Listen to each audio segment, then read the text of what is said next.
Hati ang opinyon ng mga sumasakay sa MRT sa sinusubukang express train scheme ng pamunuan. Reklamo ng ilan, tumitigil pa rin daw kasi ito maging sa ibang estasyon. Kaya tingin nila dagdag na bagon pa rin daw ang mas magandang solusyon sa hirap ng pagsakay sa MRT. May news to go si Haji Rieta.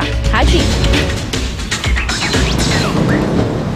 Yes, Kara, hindi na raw bago para sa mga sumasakay ng MRT. Ito nga ganito nga napakahabang pila ng MRT tuwing ganitong araw ng mga Lunes. Kaya naman sa kanila, Kara, ay talagang may kanya-kanyang diskarte nang sa ganun maiwasan ang anumang aberya. Galing pa ng Bulacan si Leonard Eugenio na isang architect. Alas 5 pa raw ng umaga na umalis sa kanilang bahay. Tiyak raw kasing aabutan siya ng mahabang pila ng MRT kapag hindi naggahan ng alis. Pero kahit na maagang bumiyahe, inabot pa rin ang mahabang pila. Dati pa namang ganun yung sitwasyon, wala namang magbago eh.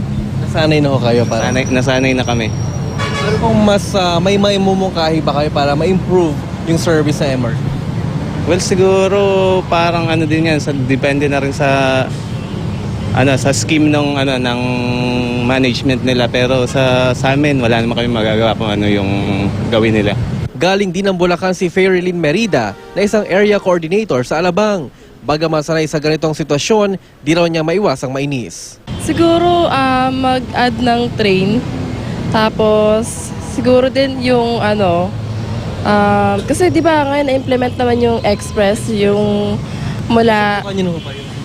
Yes, oo. Kasi Buendia naman ako. Oh, mabilis naman kasi walang stop yun eh. Walang stop. Ang stop na niya from Buendia to Ayala na siya eh. Dito sa MRT North EDSA Station, madilim pa lang, nagsimula ng magdagsaan ng mga sasakay sa MRT. Dahil sa dami ng mga sumasakay, ang pamunuan ng MRT, sinubukan ng MRT Express para mas mapabilis ang biyahe. Pero ang ilang pasahero, hati ang opinyon. May mga nagustuhan ito dahil mas mabilis daw kumpara sa normal na biyahe ng tren. Ang iba naman, tila naguguluhan dahil tumitigil pa rin daw ang tren kahit sa hindi destinasyon nito. Kaya mungkahin na ilan, dagdagan na lang ng mga tren para makasakay ang lahat. Okay ba sa inyo yung MRT na express? Mas mabilis ba ang biyahe pag ganun? Mas mabilis po. Bakit, sir? Walang traffic eh. Kumpara sa regular na MRT, mas okay yun. Mas malaking tulong sa inyo, convenient para sa inyo. Mas malaking compact MRT. Bakit o? Kasi parang ganun lang din po. Parang ganun lang din. Ano ba yung Iba sumasakay din po sila sa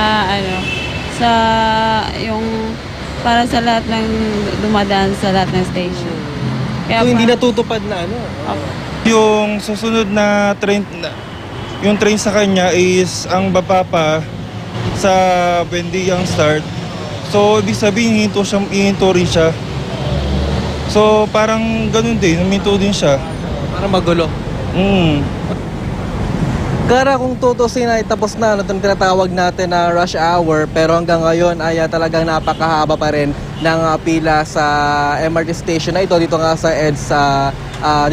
EDSA station. At yun nga ang hiling ng mga pasahero, Kara, ay talagang sana madagdagan ng bilang ng mga bagon ng mga tren, ang sa ganun ay mas ma-accommodate itong maraming mga sumasakay ng tren araw-araw. Pero aminado sila na hindi naman doon yun ganun kadali, kaya ang ilan talagang titiisan na lang at yun nga kanya-kanyang diskarte, aagahan na lang daw nila itong pagpunta sa mga MRT station nang sa ganun ay makasakay pa rin sila at hindi sila mahuli o malate nga sa kanilang mga trabaho. Kara?